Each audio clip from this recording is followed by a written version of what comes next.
Jimbo by Algernon Blackwood. Read by Adrian Praetzellis. Chapter 1. Rabbits. Jimbo's governess ought to have known better, but she didn't. If she had, Jimbo would never have met with the adventures that subsequently came to him. Thus, in a roundabout sort of way, the child ought to have been thankful to the governess, and perhaps in a roundabout sort of way he was. But that comes at the far end of the story, and is doubtful at best. And in the meantime the child had gone through his suffering, and the governess had in some measure expiated her fault. So that at this stage it is only necessary to note that the whole business began because the empty house happened to be really an empty house, not the one Jimbo's family lived in, but another, of which more will be known in due course. Jimbo's father was a retired colonel who had married late in life, and now lived all the year round in the country, and Jimbo was the youngest child but one. The colonel, lean in body as he was sincere in mind, an excellent soldier but a poor diplomatist, loved dogs, horses, guns and riding whips, and also really understood them. His neighbours, had they been asked, would have called him hard-headed, and so far as a soft-hearted man may deserve the title, he probably was. He rode 2 horses a day to hounds with the best of them, and the stiffer the country the better he liked it.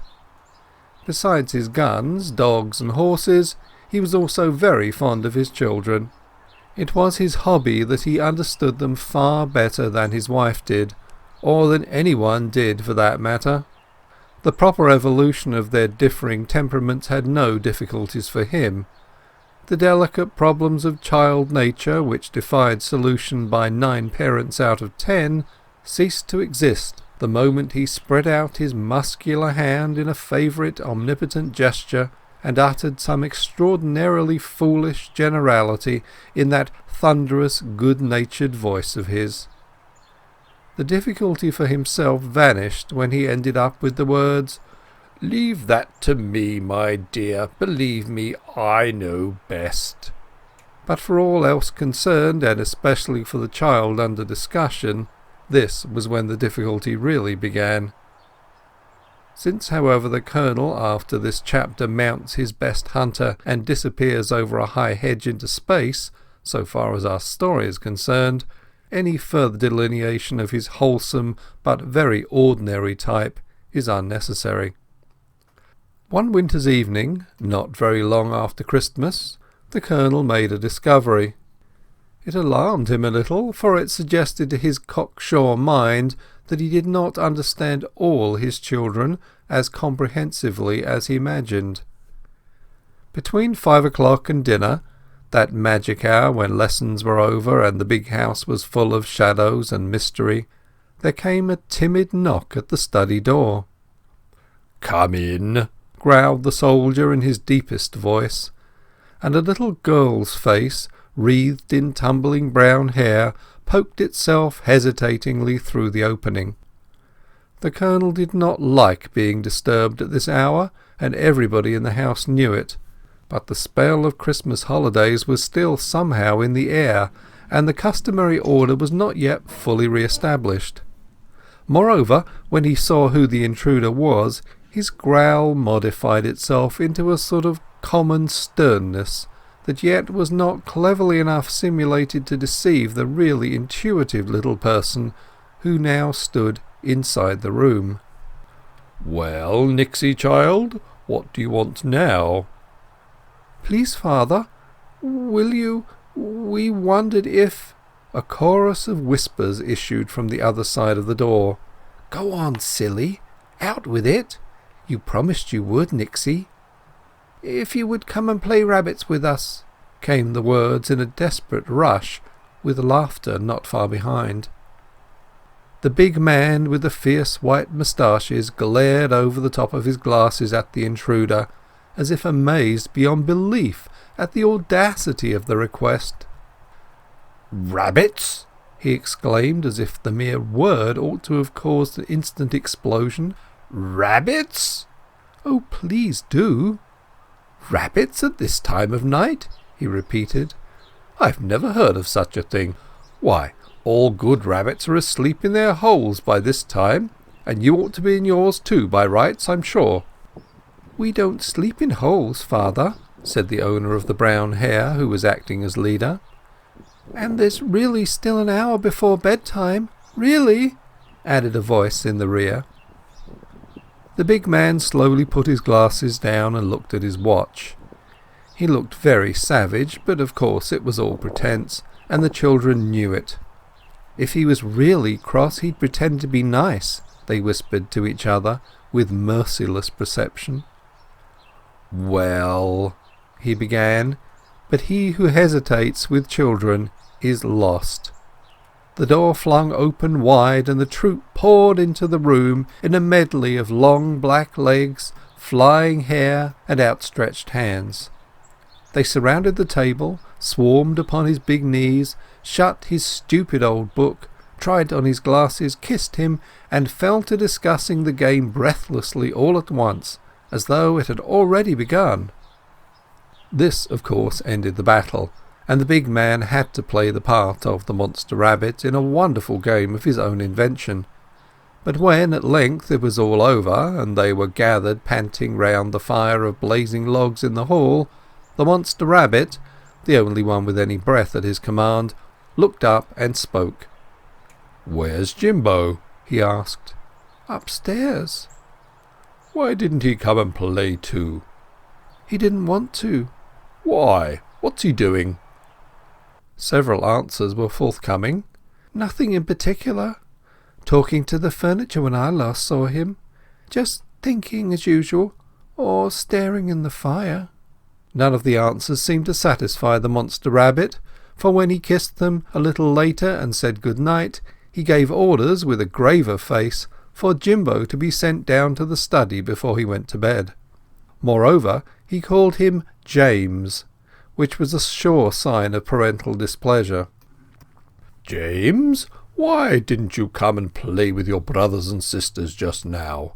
asked the Colonel, as a dreamy-eyed boy of about 7, with a mop of dark hair and a wistful expression, came slowly forward into the room. "I was in the middle of making pictures." "Where? What? Making pictures?" "In the fire." "James," said the Colonel in a serious tone, "don't you know that you're getting too old now for that sort of thing?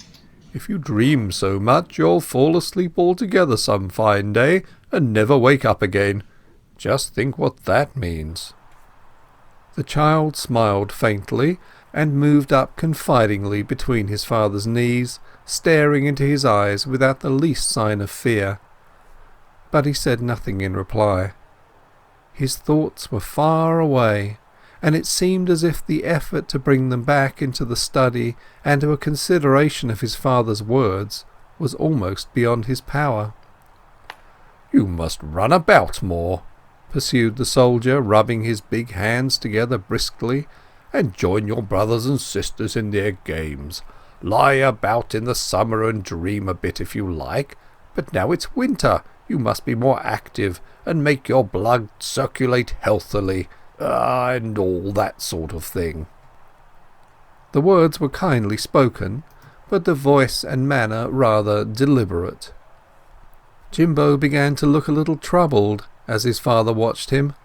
"Come now, little man," he said more gently. "What's the matter, eh?" He drew the boy close to him. "Tell me all about it, and what it is you're always thinking about so much." Jimbo brought back his mind with a tremendous effort and said, "I don't like the winter. It's so dark and full of horrid things. It's all ice and shadows. So I go away and think of what I like and other places." "Nonsense," interrupted his father briskly. "Winter's a capital time for boys. What in the world do you mean, I wonder?" He lifted the child onto his knee and stroked his hair, as though he were patting the flank of a horse. Jimbo took no notice of the interruption or of the caress, and went on saying what he had to say, though with eyes a little more clouded. "Winter's like going into a long black tunnel, you see. It's downhill to Christmas, of course, then uphill all the way to the summer holidays, but the uphill part's so slow that—" "Tut, tut," laughed the Colonel in spite of himself. "You mustn't have such thoughts. Those are a baby's notion. They're silly, silly, silly." "Do you really think so, father?" continued the boy, as if politeness demanded some recognition of his father's remarks, but otherwise anxious only to say what was on his mind. "You wouldn't think them silly if you really knew, but of course there's no one to tell you in the stable, so you can't know. You've never seen the funny big people rushing past you and laughing through their long hair when the wind blows so loud. I know several of them almost to speak to, but you only hear wind. And the other things with tiny legs that skate up and down the slippery moonbeams without ever tumbling off, they aren't silly a bit, only they don't like dogs and noise. And I've seen the furniture," he pronounced it, furniture, "dancing about in the day nursery when it thought it was alone, and I've heard it talking at night. I know the big cupboard's voice quite well. It's just like a drum, only rougher." The Colonel shook his head and frowned severely, staring hard at his son, but though their eyes met, the boy hardly saw him. Far away at the other end of the tunnel of the months he saw the white summer sunshine lying over gardens full of nodding flowers. Butterflies were flitting across meadows yellow with buttercups, and he saw the fascinating rings upon the lawn where the fairy people held their dances in the moonlight. He heard the wind call to him as it ran along by the hedgerows, and saw the gentle pressure of its swift feet upon the standing hay. Streams were murmuring under shady trees, birds were singing, and there were echoes of sweeter music still that he could not understand, but loved all the more perhaps on that account. "Yes," announced the Colonel later that evening to his wife, spreading his hands out as he spoke. "Yes, my dear, I have made a discovery, and an alarming one. You know, I'm rarely at fault where the children are concerned, and I've noted all the symptoms with unusual care. James, my dear, is an imaginative boy." He paused to note the effect of his words, but seeing none, he continued, "I regret to be obliged to say it, but it's a fact beyond dispute. His head is simply full of things, and he talked to me this evening about tunnels and slippery moonlight till I nearly lost my temper altogether. Now, the boy will never make a man unless we take him in hand properly at once. We must get him a governess or something, without delay. Just fancy if he grew up into a poet or one of these... In his distress the soldier could only think of horse terms, which did not seem quite the right language. He stuck all together, and kept repeating the favourite gesture with his open hand, staring at his wife over his glasses as he did it. But the mother never argued. "He's very young still," she observed quietly, "and as you have always said, he's not a bit like other boys, remember?" "Exactly what I said. Now that your eyes are open to the actual state of affairs, I'm satisfied." "We'll get a sensible nursery governess at once," added the mother. "A practical one?" "Yes, dear." "Hard-headed?" "Yes." "And well-educated?" "Yes." "And, firm with children?" "She'll do for the lot, then." "If possible." "And a young woman who doesn't go in for poetry and dreaming and all that kind of flummery?" "Of course, dear." "Capital! I felt sure you would agree with me," he went on. "It'd be no end of a pity if Jimbo grew up an ass. At present he hardly knows the difference between a roadster and a racer. He's going into the army too," he added by way of climax. "And you know, my dear, the army would never stand that." "Never," said the mother quietly, and the conversation came to an end. Meanwhile the subject of these remarks was lying wide awake upstairs in the bed with the yellow iron railing round it. His elder brother was asleep in the opposite corner of the room, snoring peacefully. He could just see the brass knobs of the bedstead as the dying firelight quivered and shone on them. The walls and ceiling were draped in shadows that altered their shapes from time to time as the coals dropped softly into the grate. Gradually the fire sank, and the room darkened. A feeling of delight and awe stole into his heart. Jimbo loved these early hours of the night before sleep came. He felt no fear of the dark. Its mystery thrilled his soul. But he liked the summer dark, with its soft, warm silences, better than the chill winter shadows. Presently the firelight sprang up into a brief flame, and then died away altogether with an odd little gulp. He knew the sound well. He often watched the fire out, and now, as he lay in bed, waiting for he knew not what, the moonlight filtered in through the blazed curtains and gradually gave to the room a wholly new character. Jimbo sat up in bed and listened.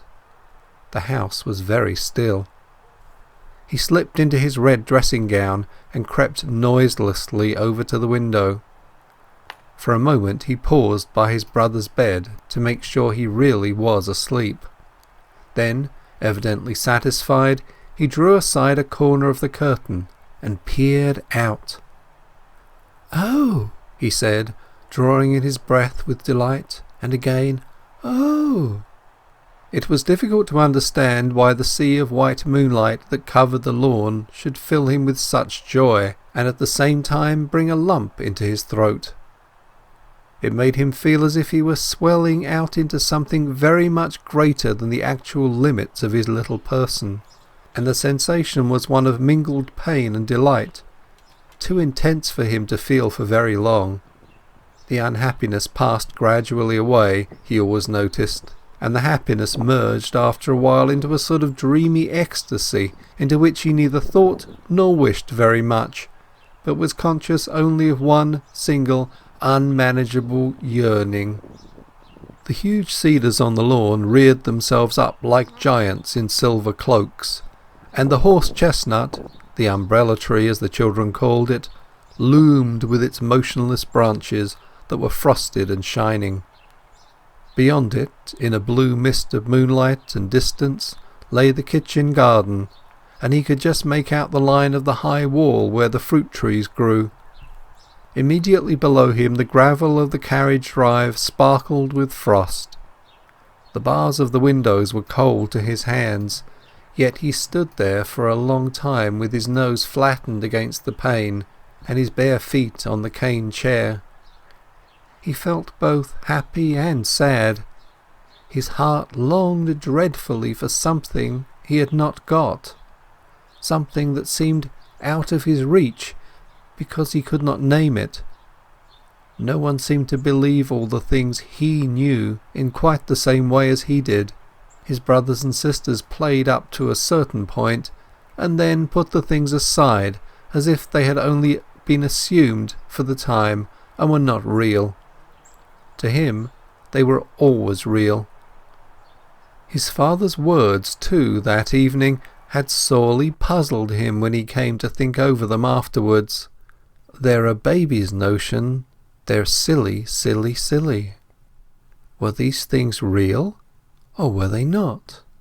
And as he pondered, yearning dumbly, as only these little souls can yearn, the wistfulness in his heart went out to meet the moonlight in the air.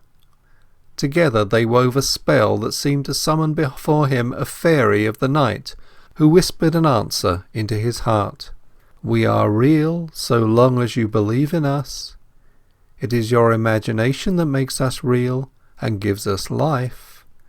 Please never, never stop believing." Jimbo was not quite sure that he understood the message, but he liked it all the same, and felt comforted. So long as they believed in one another, the rest did not matter very much after all, and when at last, shivering with cold, he crept back to bed, it was only to find through the gates of sleep a more direct way to the things he had been thinking about, and to wander for the rest of the night, unwatched and free, through the wonders of an enchanted land. Jimbo, as his father had said, was an imaginative child. Most children are, more or less, and he was more, or at least more than his brothers and sisters. The Colonel thought he had made a penetrating discovery, but his wife had known it always. His head indeed was full of things that, unless trained into a channel where they could be controlled and properly schooled, would certainly interfere with his success in a practical world, and be a source of mingled pain and joy to him all through life. To have trained these forces, ever bursting out toward creation in his little soul, to have explained, interpreted, and dealt fairly by them, would perhaps have been the best and wisest way. To have suppressed them altogether, cleaned them out by the process of substitution, this might have succeeded too in less measure, but to turn them into a veritable rout of horror by the common method of frightening the nonsense out of the boy, this was surely the very worst way of dealing with such a case, and the most cruel. Yet this was the method adopted by the Colonel in the robust good nature of his heart and the utter ignorance of his soul. So it came about that 3 months later, when May was melting into June, Miss Ethel Lake arrived on the scene as a result of the Colonel's blundering good intentions.